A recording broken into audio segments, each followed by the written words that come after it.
Oh, I'm like looking like what's going on? Why am I not up there? Listen, happy Tuesday, y'all. Let me pull up my dress so y'all know I got clothes on, okay? Listen, happy Tuesday, y'all. Happy Tuesday, okay? Happy Tuesday. Glad to see y'all hanging out with me in the building. Glad to see y'all here. Y'all know what to do. Hit the like button, people. Hit the like button because that is your ticket on this train ride. So listen, what are we talking about today? It's Trending Topics Tuesday. And they doing us dirty. We got stuff to talk about. They doing us dirty. Justice or injustice. Well, we're going to have a conversation. We're going to talk about it. So R. Kelly's on the docket. You know, R. Kelly, he's doing no different than Weinstein.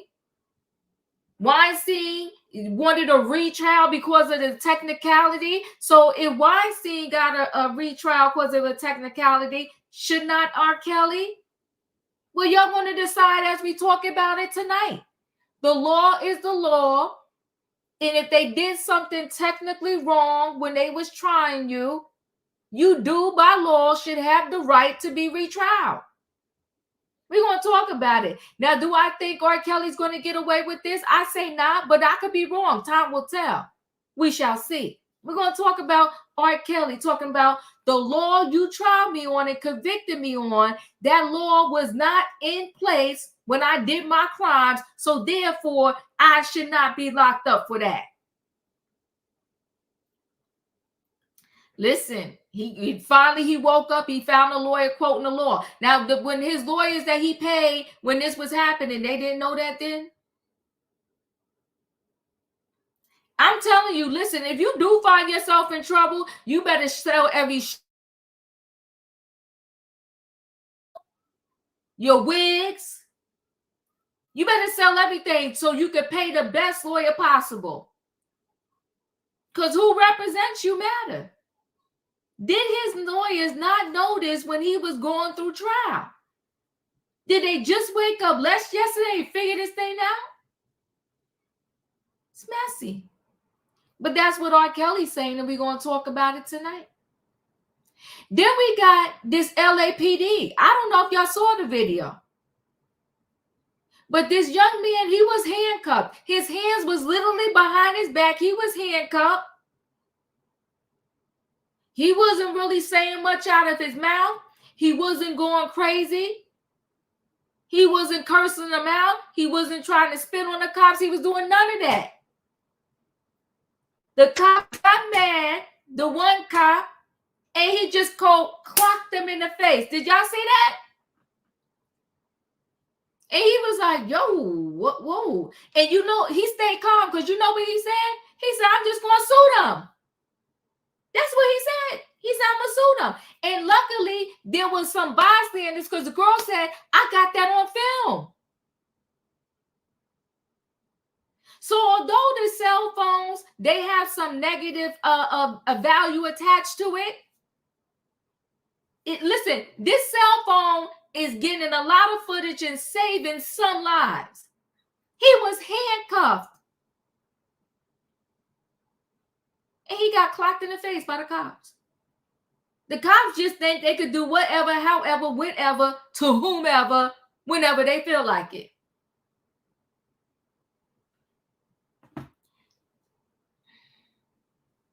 I hope he get paid millions. Clocked in the face. Messy. Then, you know who else we got on the docket? Terrell Davis. This United Airlines thing, it's being way out of control. Way out of control. You know, sometimes with these big companies, I just say, like, who is the CEO, the CFO, whatever? When you got layers and layers and layers and layers and layers and layers of people, and an unfortunate incident happens on your airplane. You got a flight attendant that's overzealous and want to say somebody hit him. The FBI come, clink him up on the plane. They talk to him. They let him go. The flight attendant gets fired. And y'all issue out an email talking about you on the no-fly list. That's what they did.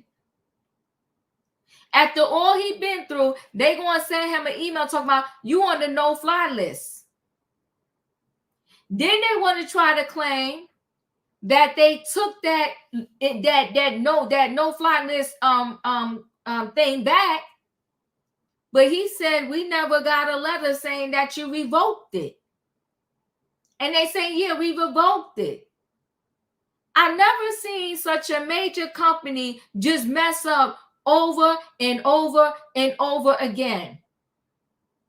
Y'all better be careful, because Terrell, what's his last name? Because Terrell always want to come to my head all the time, but it's Terrell Davis, right? Terrell Davis, listen, y'all better watch out before you book another United Airlines flight, because they about to up their rates, because they're going to have to give him out some double-digit millions. This is a mess. It's a hot mess. They doing us dirty. They doing us dirty. It's a hot mess. And I really like to know who over there is just messing up so bad. Listen, sometimes, and even in life, you got to just look at somebody and say, I apologize. I'm sorry. I messed up. I'm sorry. Please forgive me. But unfortunately, when you're a business, it's not just I'm sorry. You have to pay some type of restitution for your mess up. But you could start with the nice apology, or offer them some free tickets, go on first class, wherever they want to go for a whole year, do something like that. I don't know. Apologize to the kids, the mother, the husband, their family, their future family. Maybe throw $1 million or $2 million their way and make this thing go bye-bye. And then on top of that, offer all of the family members that was on that flight a whole bunch of frequent flyer points.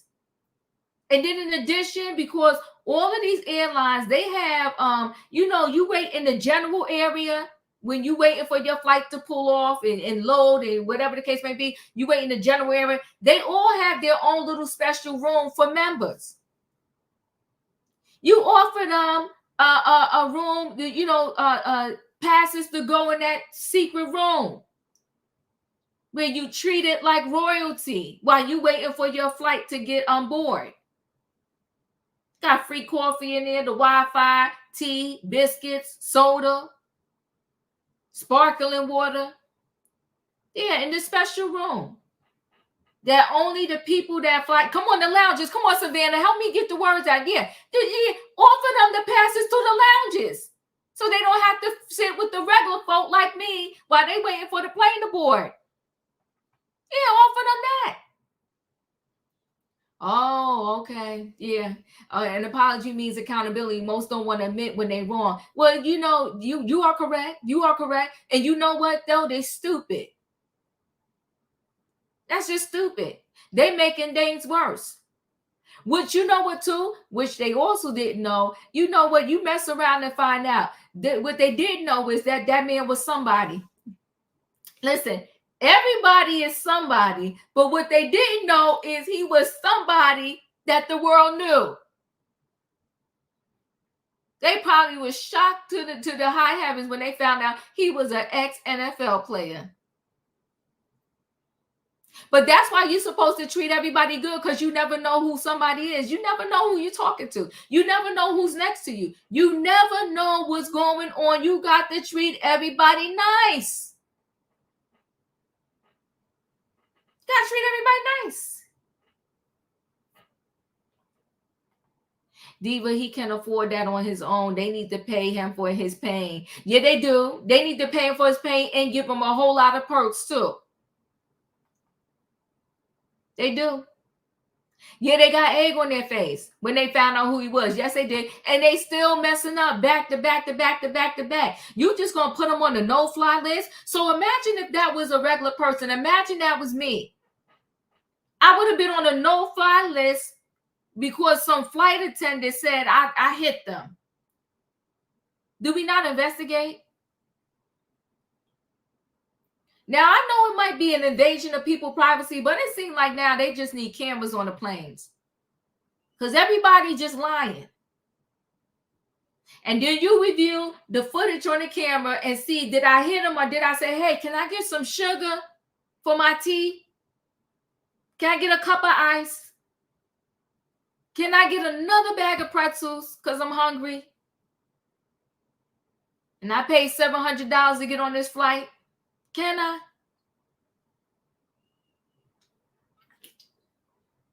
It's messy.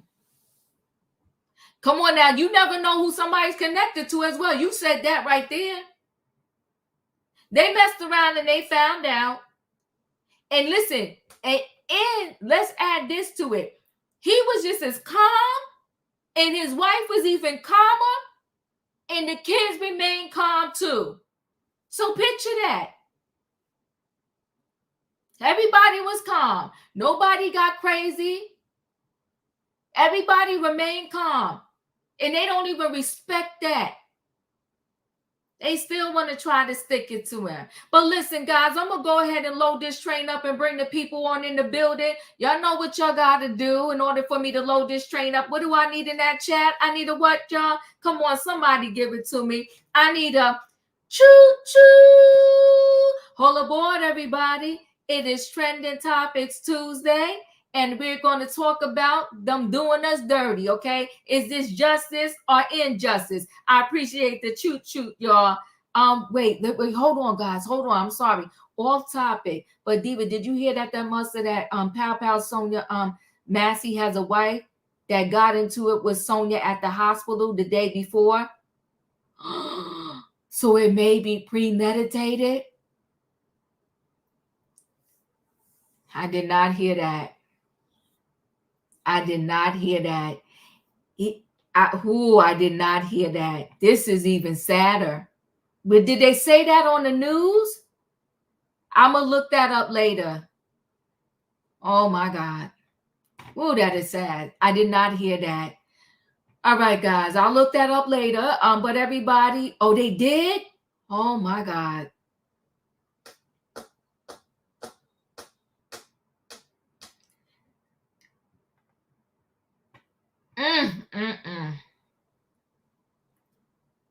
That is, oh my gosh. All right, I will look up and dig more into it. That is unbelievable. Wow. I'm about to load this train up, people. Y'all know what we talking about tonight. Thank you for that updated information. I appreciate y'all. Oh God, goodness. Oh my gosh. All right. Hey Leo. Hey Diva, I'm speechless. Like I'm gag smacked. I don't. Choo. Oh my God. Yeah, Katrina. Hey Felicia. Hey Wayne. Hey Julius. Hey, Diva. Hey, that shocked me. I did not hear that. And actually, I do have a piece because they're doing so many rallies. I did have a piece that I was just going to show today to show you how everybody's gathering to do these rallies. But that is dark. That is very dark. Well, oh my goodness. Let me just find this. Okay, let me share this because I did have this queued up to share. Wow. Whew. Okay, let me share this, y'all. Hold on one second. I just wanted to give this update about all the rallies, but y'all gave me a whole different piece of information. Let me go ahead and play this. Calls for accountability after a woman was killed by police after calling 911 for help. Residents of Springfield, Illinois, expressed outrage at a town hall yesterday. They are demanding answers for the death of Sonia Massie, who was shot in her own home by a deputy with a checkered past. Charlie DeMar has the story. I don't understand how you hire a volcano and don't expect for it to erupt. Springfield residents demanded accountability from local leadership Monday, weeks after Sangamon County Sheriff's Deputy Sean Grayson shot and killed Sonia Massie in her home.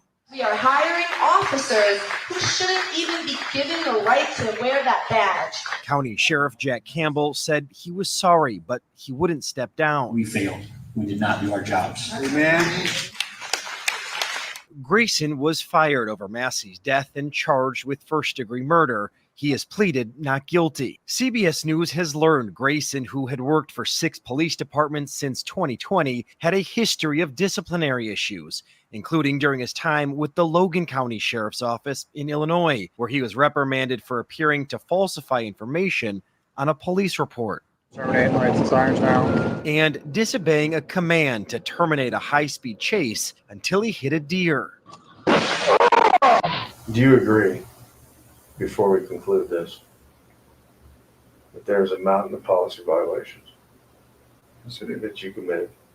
And now, despite Massie's shooting death, the police union representing Grayson filed a grievance against the Sangamon County Sheriff's Office, arguing he was terminated without just cause and calling for his reinstatement. Springfield Mayor Misty Buscher. What message does that send that the union would fight to reinstate this officer? So I am a pro-union mayor, but that union I would not agree with, and I would fight them to the finish in the court of law. It saddens me that he had a badge to begin with. Emotions clearly high here in Springfield last night. Later today in Chicago, Massie's family will join a large rally in her honor, continuing their calls for justice. Michelle? Charlie, thank you. Whew. Turning now to Venezuela, where violent. So I had that queued up and planned to show y'all. Y'all show me that, telling me that additional information has me in shock. Go ahead, Leo. You want to say something? I'll say this. This is the reason why people don't align and ally with unions. Because the fact that this union will step in and put their credibility and align with this man is the reason why people don't like unions. Yeah. I mean, he is a 5-time fire in police departments, and you gonna back this dude? If you pay union dues, you can give them legal advice, and you can also, because I'm union, I was a financial officer in the union. Mm-hmm. You can also support them in their legal representation without having to step up front and say, this is the man we get ready to support. I am outraged. I'm in complete another shock. I don't know, Katrina, do you want to say anything? All right. Oh, okay. I'm sorry. Do you guys got in the house? Yes, this is ridiculous. It's sad. And also on Inside Edition, we heard where I guess he was getting reprimanded, and the guy was like, you shouldn't be wearing a uniform. You was lying on your reports. The people that put these uniforms on are supposed to be respected, and how can people respect you? He was giving him the big business on the Inside Edition that I heard earlier today. So he's just a piece of trash, as I can say, because he probably was out there walking around that woman's house when she thought somebody was out there, and all of a sudden he was out there. You know, she said she heard somebody walking outside. When they got there, nobody seen anybody. It probably was him. So he can come in there, so he can do that, because he probably was in that area anyway. And then they get the call, and all the people that get the call is him. He probably was already outside. That's all I got, Diva. Wow. Julius, you're up. More and more layers are coming out about, well, we gonna say her name, Miss Massie. And it seemed like she was a deliberate target of this man. And the scary thing is, this man once wore a badge. And ladies and gentlemen, I want to make this clear. Not all people who wear that badge and that uniform are predators like this. Ooh. He knew just to pop up in her house. This predator deserves to be, oh yes, I'm using my Felicia verbiage tonight, because it's provoked me to do so. that predator deserves to be clinked and under the jail. Just like he was afraid of that boiling water. Now it's making me think, what if that boiling water was her self-defense? See, it's starting to make me think. She was fearful, but he was scoping her out. Like the saying goes, the enemy and his minions, they are working and scoping and testing. I know from experience. Rest in peace, Miss Massie. Thank you, Julius. Wayne, you're up. You know, and they wonder why Black people have this attitude towards police. I mean, it's almost darn if you do, darn if you don't. If you don't comply, you get pow pow. If you comply, you get pow pow. They have these body cams on. I mean, not on, but they have these body cams, and it's almost like you can elect for it to be on or off. You know, thank goodness the other officer had his on. Or this would have been, he could have made up a reason why he had to do it. You know, I mean, it's just sad. And, you know, especially when the lady was dealing with mental illness, you know, and I mean, it's almost horrifying. He actually pow-powed her, one to the head and one to the face. How low can you get? Now we're talking about in your house.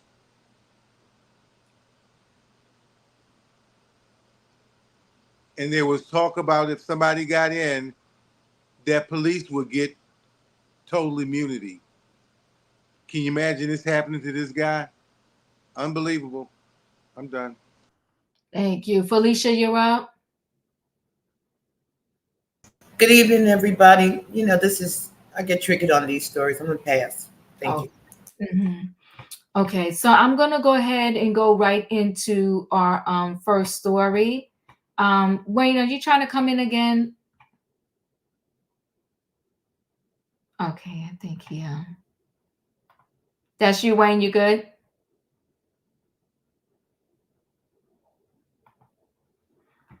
Okay. All right, so let me go ahead and roll into our first story. Let me share screen. And who should we go first? We'll do this R. Kelly story.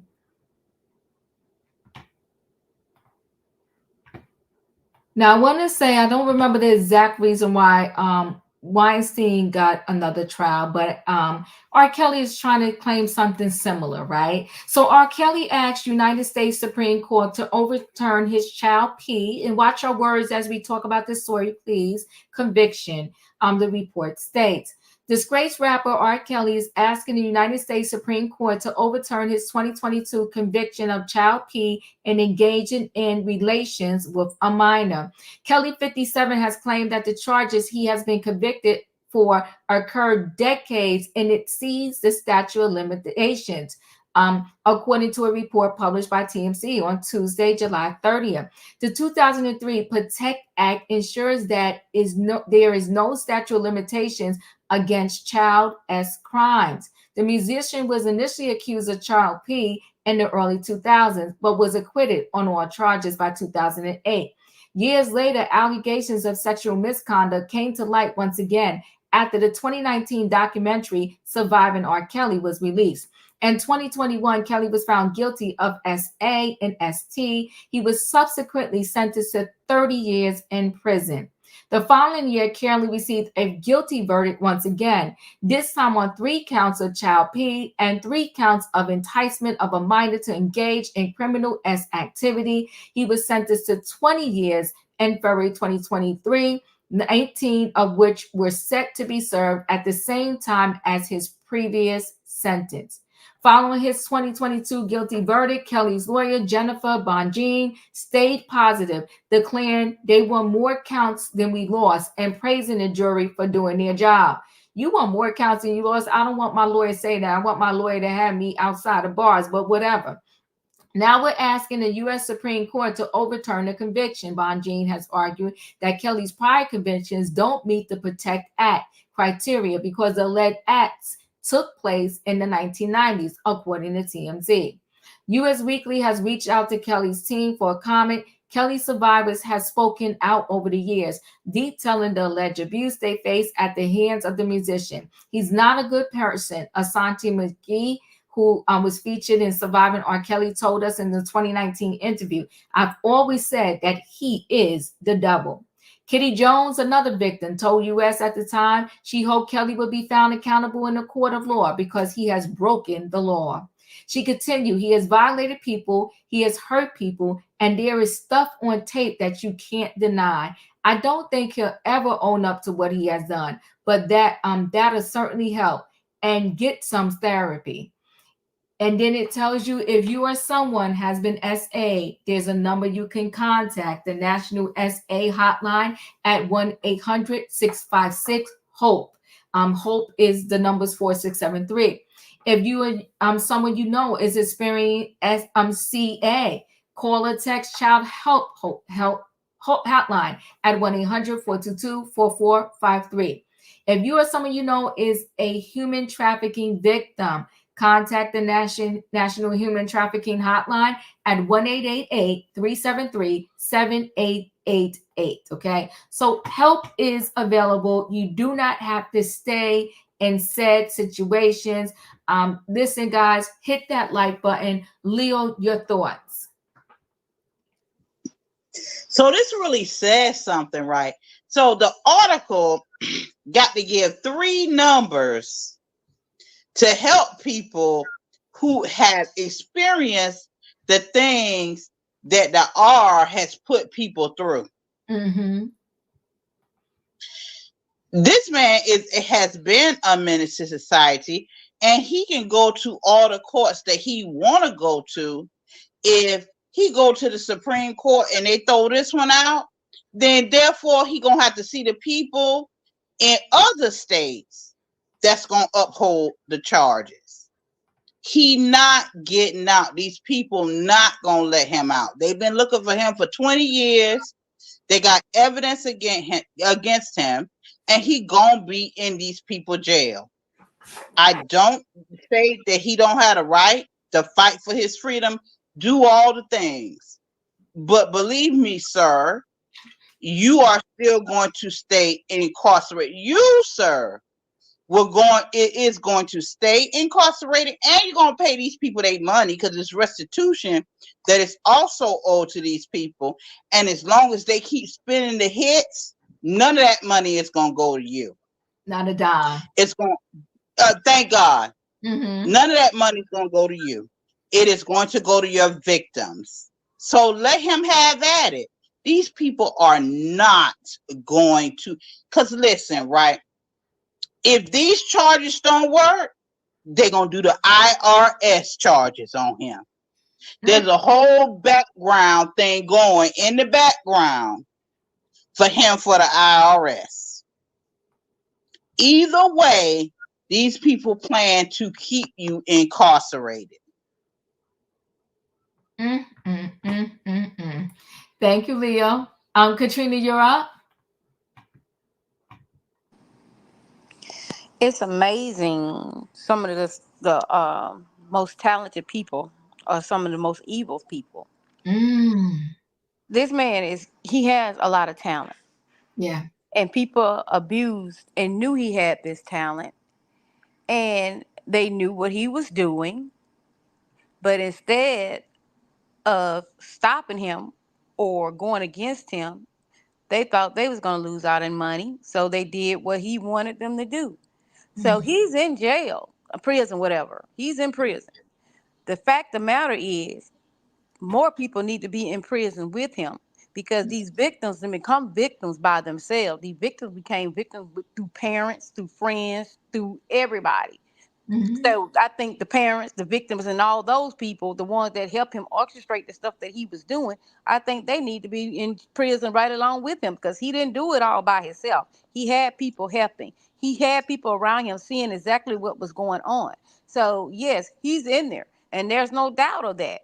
But what I'm saying is, I think more people need to be in there with him, along with his ex-wife, along with the bus driver, along with the manager, along with Aaliyah mama, along with the rest of it's a whole list of them need to be right along in them jail cells, right along with him. Because why in the world would you allow your 14-year-old niece, if you know what type of person this is, why would you allow your 14-year-old niece to be alone with this man standing in his house? Because you had an agenda, because you knew he had a weakness, and you knew he was going to fall for it, and you knew you was going to have to try to sue him for money. So a lot of them need to be right along in that jail cell with him. That's all I got. Ooh, well, you had a lot. Not Aaliyah's mom. Good gosh almighty. Wayne, you're up. All right, I don't know what's going on with Wayne. Julius, you're up. I'm echoing what Katrina said. I agree. I agree. Yeah, my MMA master, he always used to tell, because he knew Aaliyah's family and Selena's family. And he always used to speak about how much, like, light they were and stuff like that. But I can't honestly tell you. It was just the general, I knew her family. But it was always just talking about the two individuals. It was always like a light about them too. But like Katrina said, lock up the mama. Everybody who's in support of Robert Kelly, lock them all up. Appreciate you, Julius. Wayne, you're up. Can you hear me? Yes, I can. Oh, okay. I was gonna say now, I'm not an R. Kelly fan, but if he got good lawyers and all that stuff, and he got, if there's some things that they didn't do or some more information they found out, I mean, he's gonna fight.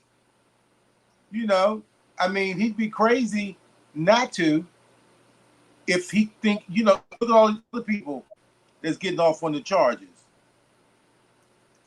I'm not saying he should, but I'm just saying if he has good lawyers, they're probably saying, hey, I think we got a shot at this, and this, So, I ain't for him or against him, but whatever. I appreciate you. Thank you. Felicia, you're up. Okay, so I agree with Wayne. He's committed crimes. He's got to pay the time served for the crimes that he has done. But if there was something that was done that wasn't within the rule of law and he can challenge it, I believe he absolutely should. And I also agree with Katrina. There's a lot of other people that need to be charged as well and held accountable with some kind of service, whether it be community service or jail time or whatever. I'm just hoping that with all of these truths coming out and all of the consequences of these decisions, that people make different choices going forward.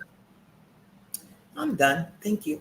Thank you. Hey, Tay Tay, did you hear this R. Kelly story? Any comment? It's just he need to go to another the trial again, Diva, because he's a predator who hunted the little girls to his prey right there. We all remember what happened to Aaliyah. Remember that Aaliyah movie that we put on Lantern? Yeah, that's what happened to her. Until that he was married to his wife. I think I remember she wrote a book a long time ago, that in the early 2000s, where she talked about everything what happened to her in that house, and he bring little girls to the house. Oh, and the auntie too. She knew her niece. It was on the tape. Yeah, you know who I'm talking about, Diva. Mm-hmm. She talking about Yes. Huh? Sparkle. Yes, Sparkle. Because she was telling on the Breakfast Club about what happened that day, what happened to her niece, and her family did not talk to her after what happened that day, right there. It's telling that parents sold their kids for him for money. I would never do that to my child, Diva. Never. Do I really want to have my kid spend with an older man who do something to her? I would never. If she tell me what happened to that house right there, you better believe I'll call 911, put him in the headlock, throw everything at him. Because you not touch my child like that. Never. Because something happened to R. Kelly, what happened to him when he was a kid. That's all, Diva. I appreciate you. Thank you. Yeah, we're going to see how this goes for him. I'll keep us posted on that particular story. We're going to roll right into the Terrell Davis story. We did do on here originally when he unfortunately, had the incident on the plane where the flight attendant accused him of hitting him. The next thing you know, when they landed, they handcuffed him. The FBI escorted him off. They asked him questions. They released him. And then the next day, next couple of days, he kind of, did a press tour junket to say, this happened to him and it wasn't right. Now, all of a sudden, he had got an email. And let me back up, because United Airlines, they never apologized to him personally, right? And then the insult to injury, they send him an email talking about you on a no-fly list, sir. He like, where they do this at? What's going on? So Terrell Davis, United Airlines at odds over flight ban at the incident with the flight attendant. So Terrell Davis camp and United Airlines are at odds over the NFL legend being placed on a no-fly list after he was controversially handcuffed following an incident with a flight attendant earlier this month. While United Airlines says Davis was only on the list for 1 day as a result of the report filed by the flight attendant, who is no longer employed by United. Davis' attorney alleges the NFL Hall of Famer had received no indication the travel ban was rescinded until Tuesday, after Davis posted a letter about the ban on social media. So United insists the ban was rescinded on July 15th. 2 days after the incident. So this is the letter right here. It was from United Airlines. It was to Terrell. And the subject is your United Passenger Incident Review, travel ban. That's what it says. So Mr. Terrell, and they have his name Davis there. United Airlines' number one priority has always been a commitment to safety. As much as we value your business, United policy in compliance with our contract of carriage and our legal obligations as a common carrier is to delay or refuse to carry any passenger whose conduct or condition threatens the safety of our employees or other passengers. Based on the nature of the reported incident that occurred on UA 1061 on July 13, 2024, this shall serve as a notice that you are not permitted to fly on United Airlines or any regional carrier operating as United Express, and to a review of this incident by United Passenger Incident Review Committee, PIRC, has occurred. Please be advised that no single United employee can change your status. So they say, don't even call. Don't even call. Only the PIRC has the ability to review the incident and consider reinstatement of your ability to fly on United or United Express in the future. The PIRC would like to consider your version of what occurred in this incident and making its determination. In order to ensure that information is considered, a written report must be submitted within 96 hours of receiving this notice. Please include the following: your name, address, email, and phone contacts. the flight number, the date, and seat assignment of the incident, summary of the incident, witnesses' names. Please submit your report by responding to this email, and they gave the email address, or by fax, and they give the fax number. Once all the information has been received by the PIRC and the committee has the opportunity to investigate this incident, you will be advised of the committee's decision. Please refrain from booking future travel. If you currently hold travel reservations for a future date, you may request a refund at, and they give the place that you can request a refund at, and they said respectfully, the Passenger Incident Review Committee. Okay, so Terrell Davis put a screenshot of a letter from United Airlines after the incident that included travel ban in the subject line. Davis 51 shared a screenshot of the letter from the United Passenger Incident Review Committee on Tuesday morning, captioning the post, adding insult to injury. At United, not only had me removed from their flight in handcuffs, but placed me on their no-fly list after it was determined I did nothing wrong and was released. While my family and I continue to have difficult conversations with our children, I will continue to fight for what is right for all passengers at United. In separate slides, Davis, who had been traveling from Denver to California when the incident occurred on July 13th, said he and his family have had to endure difficult conversations with our children about how this has and will continue to affect them, noting wife Tamiko Nash now has her own set of challenges, including watching what this has done to me, despite me having to continue to push forward every day. The series of events unfolded aboard a flight earlier this month when Davis allegedly sought a cup of ice for his son. The ex-Denver Bronco said he lightly tapped the arm of a flight attendant to get their attention and claimed the United employee then shouted, "Don't hit me." Upon touching down in Orange County, passengers were instructed to stay seated by the pilot, according to Davis, who said 6 FBI and law enforcement agents boarded the plane, proceeded directly to my seat, and immediately placed me in handcuffs while seated without explanation. When taken for questioning, Davis said it was rightfully determined by the agents that this flight attendant was inaccurate in his accusations, and the authorities profusely apologized.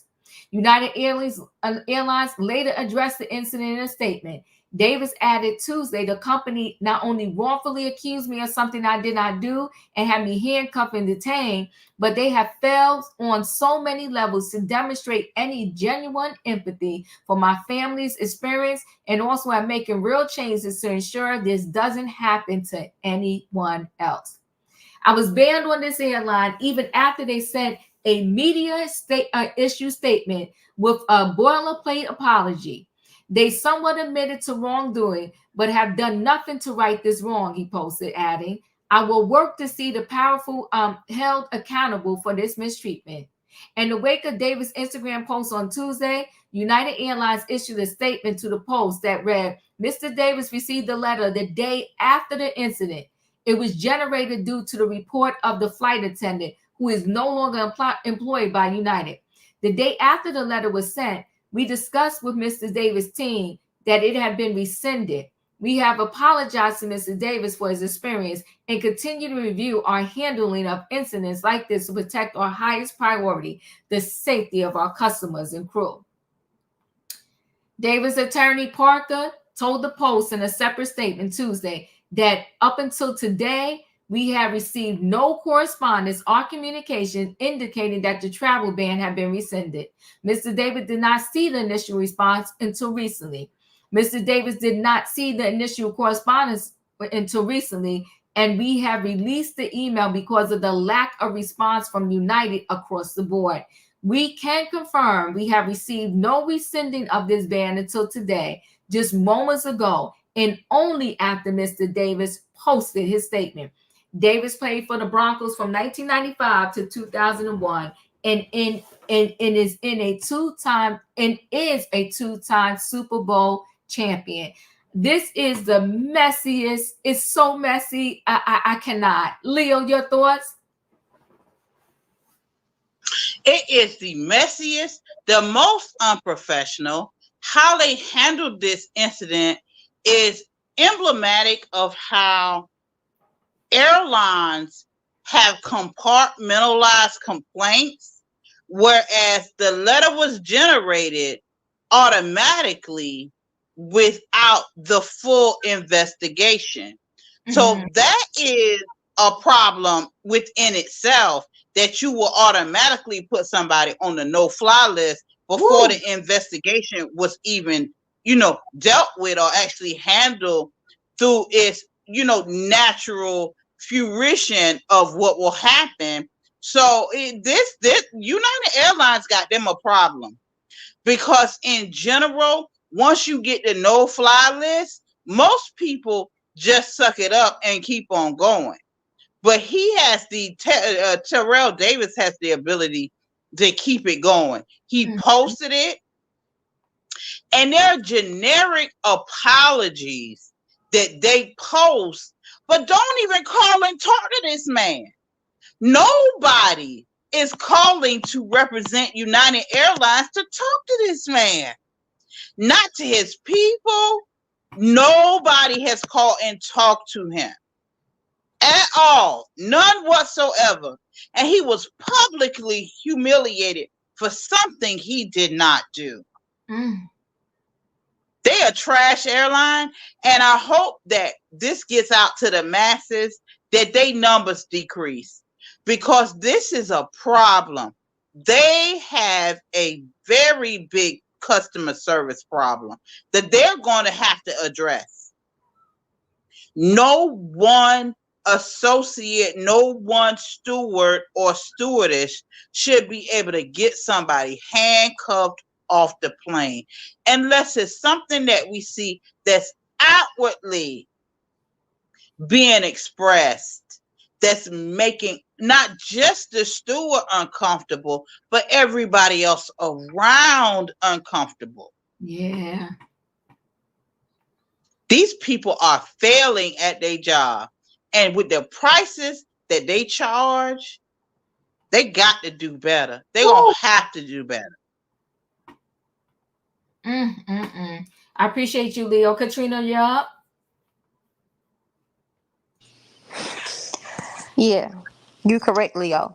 But not only did they do this, you embarrassed this man. You probably traumatized his kids. I'm like, why is my daddy being handcuffed? What happened? What's going on? You probably traumatized his kids over somebody touching somebody and asking for ice. And like Leo said, I could see if he was up there windmilling or whatsoever. He just asked you for ice, and it was in a calm manner, and you took it out, and then you had the police waiting on this man for what? So he's a Karen, what do they call him? What they call them people? Steward or whatever he is. He's a Karen. He was a Karen. So you got this man arrested. This man been humiliated. He's been he had to go on TV, and then you still haven't even given him the correct apology. Then you put him on the no-fly list over something that y'all didn't settle before you even got to the point of getting rid of him. This is totally ridiculous. It's sad, and I would be suing him for anxiety. I'll be suing them because my kids feel like they've been terrified. They petrified of handcuffs. They thinking they're gonna have dreams saying their dad is gonna be taken away. I would be suing them from all kinds of things. I'll be suing them from everything I could think of. I'll be suing them because what you did was unnecessary, and it was done because he was a black man. It's ridiculous and it's sad. So yes, he should get everything he getting out of them. That's all I got, Diva. I appreciate you. Wayne, you're up. This is what you call. I'm sorry. Happy Tuesday, Bianca. I'm sorry. This is what you call a public relations nightmare. Oh, come on now. It don't get no worse than this. And what United is doing is just hoping this too will pass. The man is a Hall of Famer. Everything. And can you imagine how that flight crew felt like a fool? because at the end of the article, remember when the letter said something about that the other flight attendants had said they realized that the other flight attendant had exaggerated the story. And now they have the FBI. Can you imagine? They know that, but they listen to one person, and then the head flight attendant, of course, she's gonna go tell the pilot. Nobody's asking what happened other than what the Karen flight attendant said. And now the pilot calls ahead to have help on the way. And you have the FBI, the local police, all these people, only to find out that he exaggerated. They knew they was screwed from day one because they said they let him after the incident, you know. And this is where United had dropped the ball, because evidently immediately when they heard, they had this whole letter. How can you make this decision in hours, I guess? And not only, you know, when you're on the do not fly list, you can't fly no airline. So imagine if he had other business to do, and if the letter wasn't rescinded, and you go to the airport and find out again another embarrassing incident, you can't get on the plane. And they already make a decision. If you have tickets, we'll refund them. Refrain from making future plans. I mean, you don't get. I mean, I've never seen nobody on any airlines with all the confusion they start. Nothing like this. I mean, you know, guilty while flying black. I mean, you know, what can you do? And when you're up in the sky, you have no say. Like I said, he came on the plane, clink, clink, you know, don't make a scene, whatever. You know, that's embarrassing. I hope he sues United Airlines so good that their tickets increase and they got to go to Delta.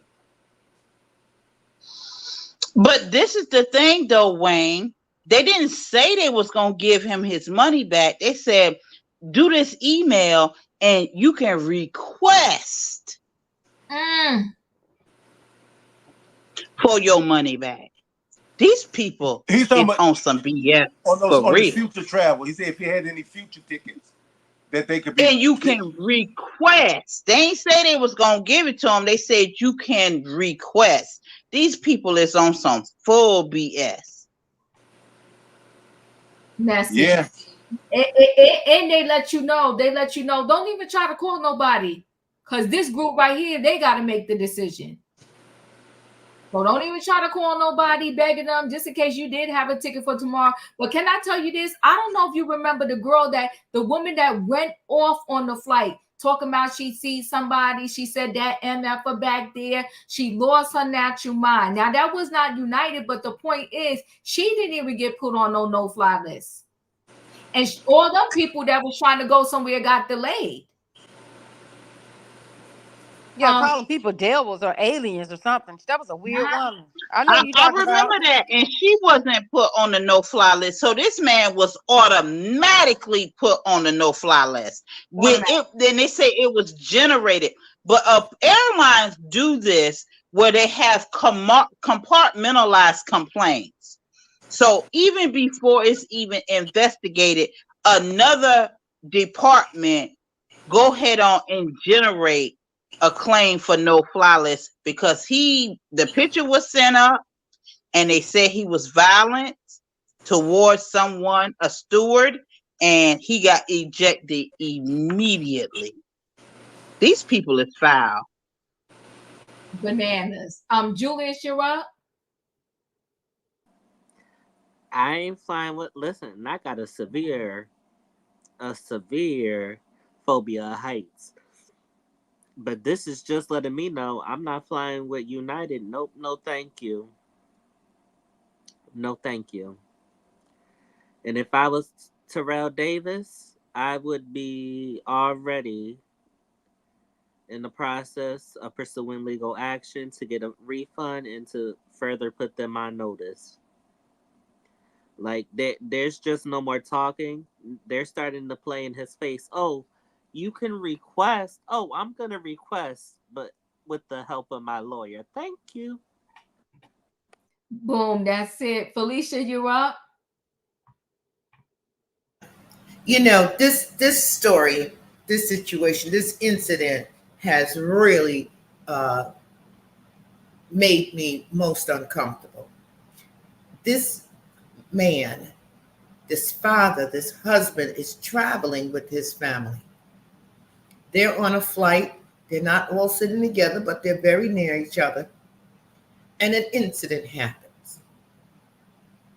He touches the flight attendant to ask for some ice for his son because the flight attendant was moving forward. It's my understanding, and Wayne can help me really clarify if I'm off point here, that if you touch a flight attendant and they determine or they define it in their way, and they report it in a manner that, yeah, the person touched me, but they elaborate, they lie, they, overinflate the situation, and they go to the pilot, and the pilot makes a call. As Wayne said, this is why the FBI boards the aircraft. But some of you know I've got people on the ground, and I understand that Mr. Davis contacted his attorney when he exited the aircraft. So that was one of the first things he did was call his attorney. Now, when you have a good attorney, when you got an attorney on retainer, that's what I talk about. Get one on retainer. They immediately respond. If we think back to that, it was an old story, but you recently did it, Diva, with the woman who was working at Vibe magazine, and Mr. Combs was going left, right, and center, and she called her attorney, and within a couple of hours, he got a phone call. And so I'm gathering that's what happened here with Mr. Davis, and when he reached out to his attorney. So they were shooketh because Mr. Davis had contacted his attorney, who then contacted them. However, they never got back to his attorney. And one of the things that I'm understanding that Mr. Davis has demanded and has not gotten is a public apology for what happened to him and his family publicly. And they are refusing to do so at this time. So they're going to litigation, as it should be, in my opinion. Now, the reason why I'm shook is because I don't have an attorney on retainer. I travel with my family. I have an incident on an aircraft, of which I never had, thank God. But let's say I did.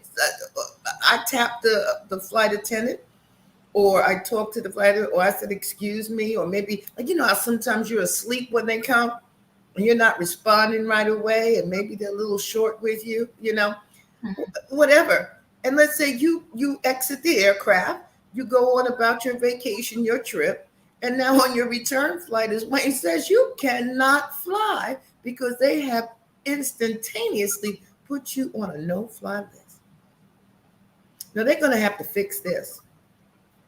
They're going to have to fix this. They're going to have to publicly apologize. I personally called United Airlines customer service complaints to let them know I am disappointed on how they have handled this situation. This is a father, this is a husband traveling with his family. And for what we know from both sides, this was not an incident that warranted all of this, including the FBI boarding an aircraft because someone, Wayne, I will confirm, when they say they got a problem and they contact the FBI, they say that there's some vicious, violent assault happened. They're not talking about you tapped somebody, or maybe you said excuse me abruptly, or you might have said a cuss word. They're talking about an assault. And if you recall, I had asked, well, you know, usually when people are all out of control like that, they take them to the chair. He wasn't taped to no chair. He wasn't trying to be handcuffed to a chair. So all of it was so overly done. It was so much theatrics from this flight attendant. And it's going to cost them.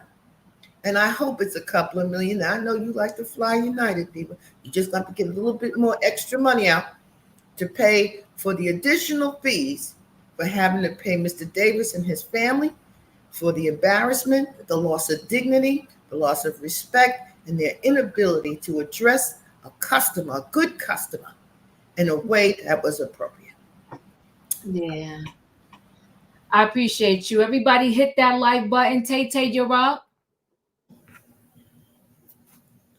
I just feel bad for his children had to witness that right there.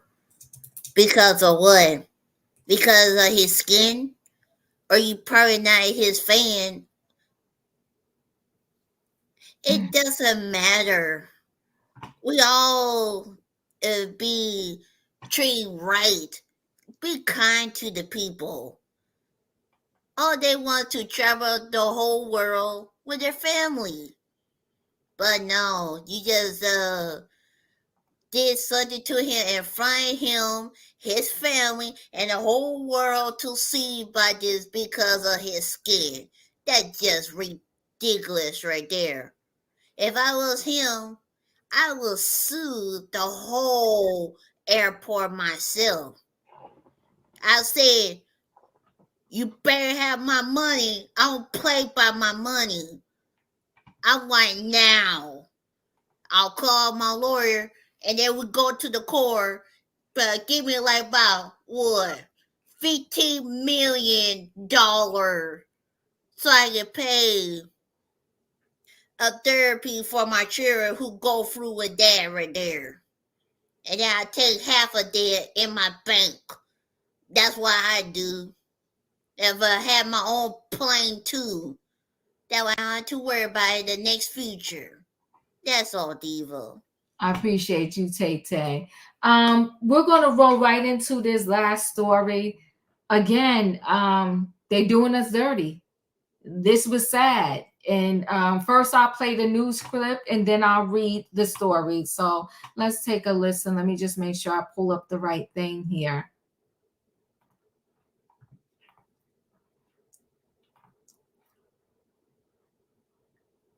And locked up and put in a jail cell for what he did.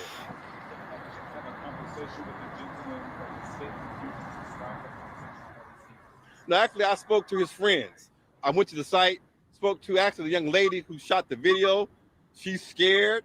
We see officers driving up and down the street patrolling, and the residents see that as a sign of intimidation. But certainly the witnesses who saw it told me they could not believe it. They could not believe what happened because everyone saw the young man in handcuffs and then punched in the face. For no reason, he was not resisting. And to his partner's credit, if you watch the video closely, you see his partner say something to him immediately after you see his partner strike this young man in the face. So we also want the audio and the video release of the body cam to see and hear exactly what transpired between both officers. Can you give us some background as to the time yesterday this happened? What was the reason for the traffic stop? And maybe if something happened prior to the start of the recording of the video that maybe that this officer did? Well, nothing can justify what he did. Nothing can justify what he did. The video speaks for itself. This young man was punched in the face, cold cocked for no reason, standing there handcuffed and not restraining whatsoever. Obviously, I'm not a police officer, but the LAPD has issued a statement saying they're investigating it. So they should be the ones to tell their story on why they stopped him to begin with. That's not my role. I'll let LAPD speak for themselves because I honestly don't know. But what I do know, what we saw in that videotape never should have happened. Never should have happened. There was no excuse for this young man to be assaulted by LAPD. And the Black community, we're already in a panic mode. We saw a young black woman named Sonia Massie be shot to death by police on videotape. I'll be leaving LA Wednesday to join those protests in Chicago with my mentors, Reverend Al Sharpton and Ben Crump. But obviously, they've seen the videotape, and the only thing they can say is, here we go again. Here we go again. Here we go again. African Americans are being not only killed, but assaulted in these videotapes. And for us, just having an investigation is the first step, but it's not enough. We need to have these officers in handcuffs, put in jail for assaulting citizens where they belong. Do you know how he's doing now? His friends? His friends told me that he's not doing well at all because, as the video said, he was punched for no reason. He did not understand why he was punched because he was not resisting. Clearly, he's a big man, but to be sucker punched caught him off guard. So psychologically, it was also embarrassing to him emotionally because the video has gone viral. I've gotten calls from New York, Atlanta, Chicago, asking, what in the hell is wrong with the LAPD? What is wrong with these officers? You would think after the Rodney King beating, which was on videotape, they would learn that almost everyone in today's society has a camera. Everyone has a camera. And these assaults are being videotaped. So before, they could always get out of it saying, well, he was resisting. It was their word against our word. They won every time. Even the Rodney King videotape, those officers were found not guilty. But this video speaks for itself, and we do believe he should be criminally prosecuted and brought to justice. And that's the only way we can stop police abuse. We have to hold these bad officers accountable because at the end of the day, the black community, black activists, we are not anti-police. We want police in our community, but we want good police. We want officers to come in to protect us, not to abuse us. And that's what happened Sunday, where this young man was pulled over for a traffic stop who's not home, but was assaulted by someone who's paid to protect him.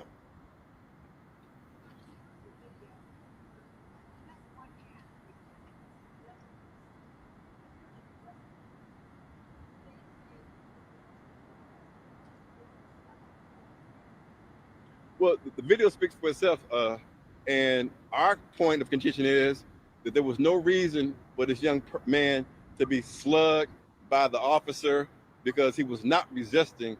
He clearly had both hands behind his back, and as big as that young man is, if he wanted to resist, a whole lot more would have been done on that videotape than what we saw. And even after he was punched, he did not resist. In fact, he asked, "Why did you hit me? Why did you hit me?" I was not resisting. Those are his words on the tape. If you listen to the audio of what the victim said, he didn't understand it.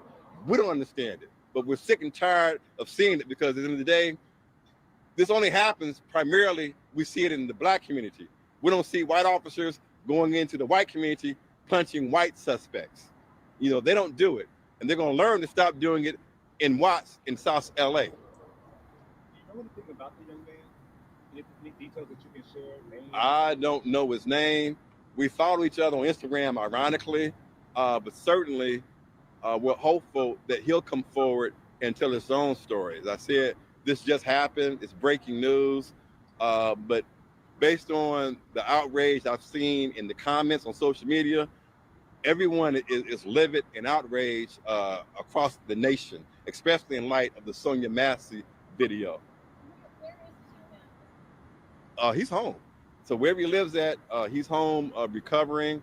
Obviously, we're hopeful he'll come forward tomorrow and tell his story.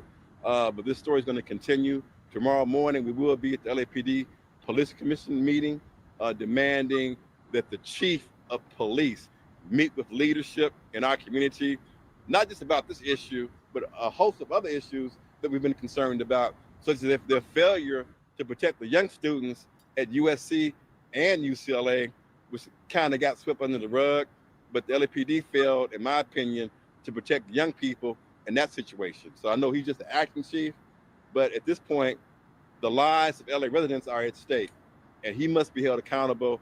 He must have his officers do a much better job. And what we saw on that video, in my opinion, it wasn't them doing their job. It was them doing their job in the worst of manners when they punched a person who was restrained and not resisting arrest.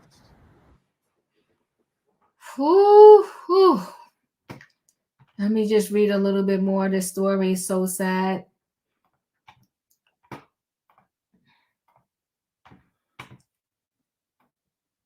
So Los Angeles police officer brutally punches a handcuffed man in the face. An officer with the Los Angeles Police Department has been temporarily relieved field duties after video captured him punching a 30-year-old man who appears to be handcuffed and not resisting in the face as he was being detained. The July 28th incident occurred during what's described as a traffic stop at East 113th Street near Graham Avenue and Watts. Cell phone of the incident shows the man identified by community activists as Alexander Dante Mitchell yelling, "What did I do?" as he was being detained when one of the officers punched him hard on the right side of his face. The young man had his hands behind his back, handcuffed. Civil rights activist Najee Ali told KTLA he was not a threat, but we saw an officer punch him in the face for no reason. Ali with Project Islamic Hope said the incident is just the latest example of excessive force by police in the Black community. The officer not only deserves to be on leave, he deserves to have his badge taken from him, handcuffs taken from him, he added. It's unclear what happened prior to the recording of the punch. Mitchell's hands were both fully restrained, though in the video, he does not appear to be resisting the officers.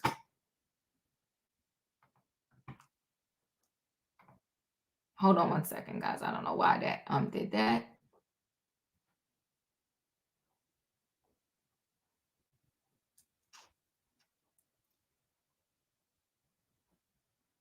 What did I do? It's the video that's gone viral. An LAPD officer captured on cell phone video punching a handcuffed man. He wasn't fighting. It just said, I didn't do anything. I didn't do anything. The incident happened on Sunday, July 28th in the 1700 block of East 113th Street in Watts. And he didn't do nothing. He just sitting in his car. A resident who asked us not to reveal her identity says the man had been visiting her house on Sunday afternoon. She says he walked out and got in his car when suddenly officers approached him. What would you like to say to the LAPD? That they wrong, and they need to hold responsible for what they did. The LAPD says the officers were conducting a traffic stop that resulted in use of force. The department issued the following statement. The incident is under investigation, and the officer involved has been removed from field duties. What we saw in that videotape. From field duties. Hold on one second, guys. I just need to go back to it here.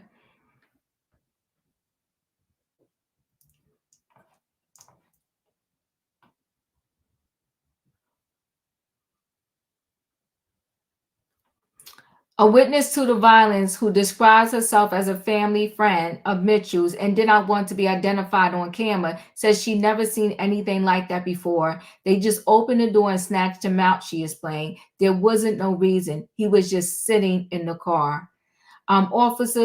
Officials with the Los Angeles Police Department told KTLA that they're looking into the matter, saying in a statement, the incident is under investigation and the officer involved has been removed from his field duties.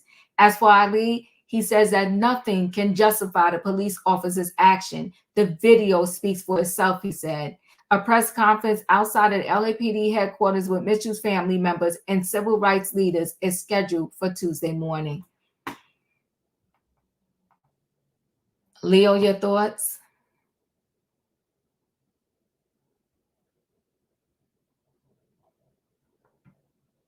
I don't know, Leo, are you there? Are you there? Can everybody still hear me? Okay, go ahead, Leo. Yeah, I can hear you. Go ahead on and pass me something going on here. Okay, no problem, no problem. Katrina? I'm just trying to figure out how many more times we got to go through this. I mean, we go through this like every other day or every other month, every other week. They don't think that Black people get tired too. We was tired from working in the cotton fields. We was tired from working in their vegetable garden. We was tired from working in their house. And now y'all still abusing us and think it's okay and that you can get away with it. You out of field duty? No, you should be at home with no pay. How you still getting paid when you assaulted a person for no reason? This is totally ridiculous. And then when anything gonna happen, he'll probably just move to the next precinct. They don't get disciplinized. They don't get nothing. They just get away with doing whatever they want to do. And my gosh, we are totally tired. I get tired of hearing these stories. And then the sad thing about it, it can be my child, it can be your child, it can be anybody on this panel child. We're tired of hearing this. It's just totally ridiculous. It's just sad. And it's just sad. I ain't got no other words for it. It's sad and we tired. That's all I got, Diva. I appreciate you. Wayne, you're up. Excuse me. You know, it's really not a lot to say. You know, I'm just glad that he didn't resist. I mean, you know, he got a punch for not resisting. So you can imagine if he had resisted or acted, you know, it could have gone a whole different way. You know, all I can say is, you know, vote, and pray that things can change. Yeah. Julius, you're up. As Mr. Wayne just said, vote, people. If you stay home on your behinds, complaining and surfing social media but not voting, it takes 2 minutes. Vote. Then these things can continue to be put in check. Vote. Felicia, you're up. I get severely triggered when I see things like this. There is no reason for all of this violence. Yeah. So I gather that they thought, well, if we strike him, he's going to strike back, and then we will have the full-blown tasing, you know, shooting, taking people out, harming them. I'm so glad that he had the presence of the Holy Spirit in him to stay calm, not react, don't give in. Because again, I'm agreeing with Wayne. This would have went really, really bad. Now, as I was listening, the gentleman that was talking, I missed who he is. Who was that? He's an activist. His name is, the last name is Ali. It's Najee, I think is the first name. So he was saying that he hopes this man comes forward and puts in a complaint, right? I hope he does as well. You know, part of the reason why often people across the board don't complain or put in an official complaint is because they're experiencing shame and pain and embarrassment, much like Mr. Davis. So you tend to think, okay, somebody's going to say they're sorry. Somebody's going to apologize. Somebody's going to lose a job. Somebody's going to lose some money. And all too often that doesn't happen. And then we believe we're moving forward. We're believing we're getting over something, and we're not. And we're not. This is why it's not just social justice. It's something called economic justice. And you have to set aside that fear, that shame, that pain, and go seek economic justice as well as social justice. And I hope he's able to do that. Yeah. Thank you, Felicia. And the sad part is, you see what Terrell Davis is going through. This, I mean, just to punch this man in the face. Go ahead, Felicia. No, you're right. And I don't know this man. We don't know his name yet. But with Mr. Davis, you know, he's an all-pro NFL player, MVP, won 2 Super Bowls. And this is how you get treated. I think he paid for his seat for him and his family. And I don't think they was traveling for free. That part. No, United Airlines got to do better because I can't get on board the aircraft. I'm nervous now. I'm nervous. Woo. Thank you, Felicia. Tay, you're out. This culprit here shouldn't put his hand on the mirror. One, you supposed to protect us from the evil people who doing something. Two, how long you been called? Probably over a decade. And three, this probably ain't your first time do it either. I wonder if he got away from it. But no, they still protect their own brothers because you know how they do, protect them. And somebody sued them right there. This is ridiculous. This is disgusting. Where is humanity at? This is all over again. Back in our ancestor days, this is never gonna end. Everything's always happening to us, to our brother, sister, our mom, our dad, our auntie, grandparents, all our relatives because of this right here. And they still see us the enemy. All we want to be equal. That's all we do. But no, you just run us like we ain't nobody. You just treat us like a dog. You beat on us. You don't like us. Because, you always see us like, hello, this color right here. Enough is enough. We all tired of it. And we all need to stand and vote. That's all, Diva. Beat Tay. Tay went from Sister Soldier to Rosa Parks. Go ahead, Tay. Thank you, Tay. I appreciate you. It's I was shocked when I saw that video. Shocked. I can't even say anything else but shocked.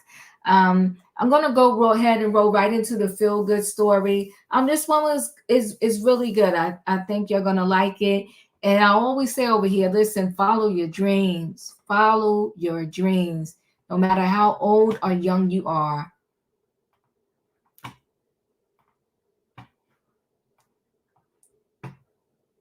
Dessert focused with the Little Pie Company and its founder, Arnold Wilkerson. The New York City shop has been serving up its handmade creations since 1985, when Wilkerson, with no professional baking or business experience, left a career in acting and found his calling. It didn't take long for the Little Pie Company to become a regular on best pie lists, from Rachel Ray to Food and Wine, helping the shop gather nationwide recognition. And as we found out, no matter how much time passes, Arnold Wilkerson is still counting his blessings. And so I'm going to show you what I did for 2.5 years out of my apartment. In a much smaller space. In a space about this size. Yeah. For almost 40 years, just spread those around. Arnold Wilkerson has been running the Little Pie Company. Just go like this. Oh, yeah. Okay, that's not like a dollop. And while his kitchen time is a bit limited now, as its founder and first baker, he is the heart of it all. At least we can eat as much of this as we want, not be drunk.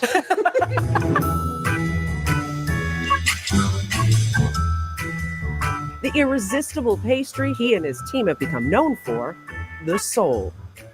Arnold, this table smells so good. I normally say it looks so good. It smells so good. Do you ever get used to this? Well, you never get used to it because it's like eating. You never get tired of eating. Which is a good thing when you consider the Little Pie Company menu, with a selection ranging from A for apple. We have an old-fashioned apple pie here. We fill the pie with the golden delicious apples, made it a nice double crust pie. That's what I try to make my pie look like. To P for pumpkin.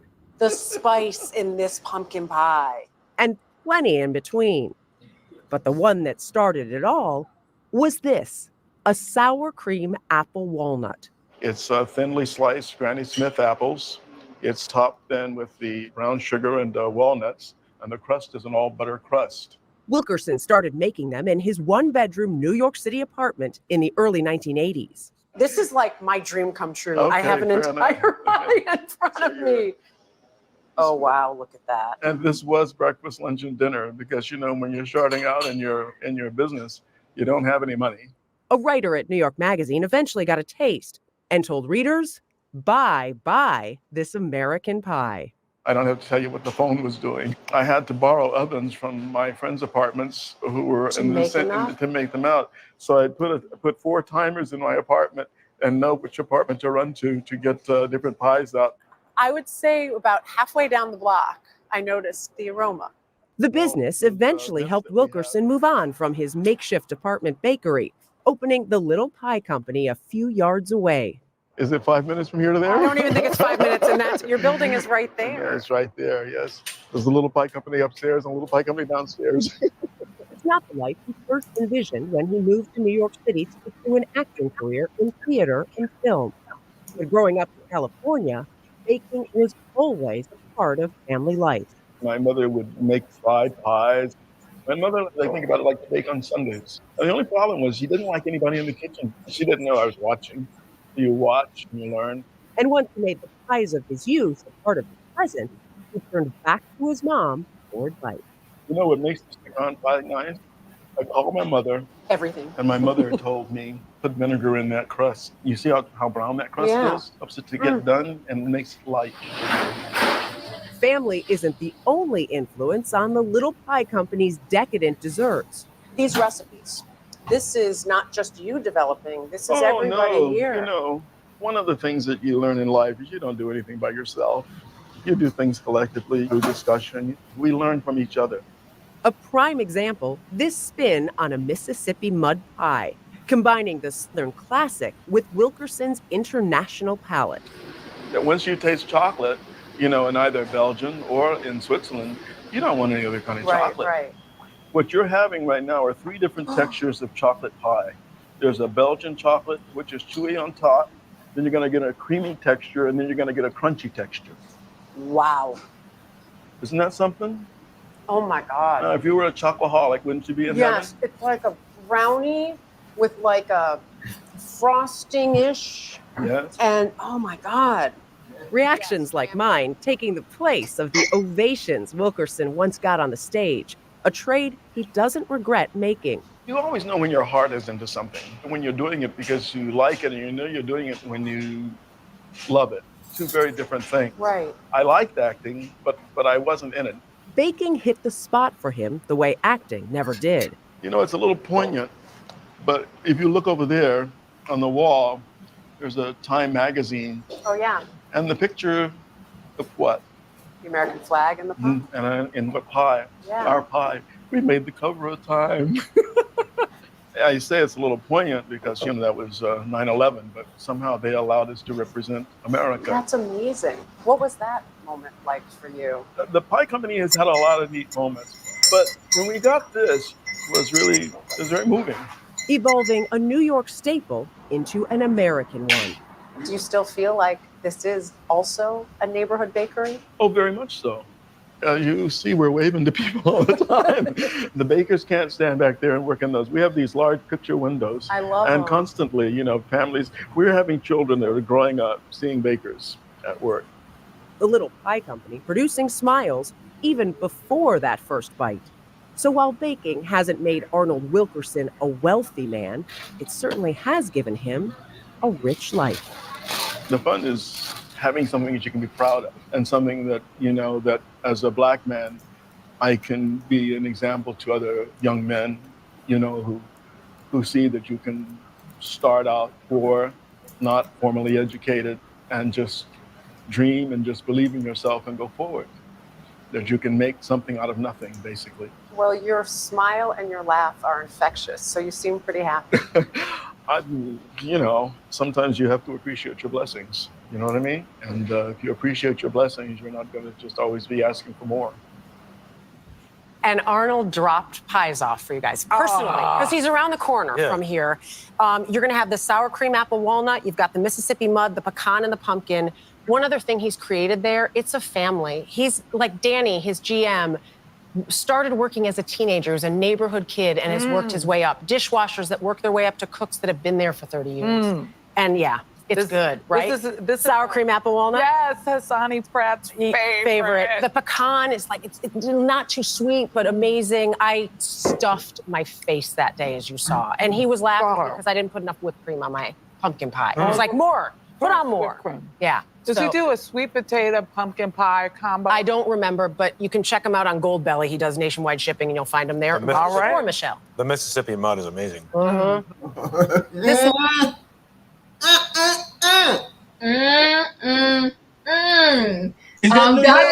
We gotta go there one day, y'all. Anybody? Is that New York? That's New York. That's New York. Oh, wow. Maybe one day I'll go visit it and let y'all know. Maybe I'll do a video from there and let y'all know I went to go see about them pies. Listen, guys, I appreciate y'all. Thank you for spending Tuesday with me, Trending Topics. I know it was a rough one. You know, thanks a lot, Bianca. I'm sorry, Diva. That's free advertisement too, Diva. You get a free pie. Yeah. Let me just get my train of thought back. So, listen, guys, hit the like button. Thanks for being here. I'll see you on the next video. Do not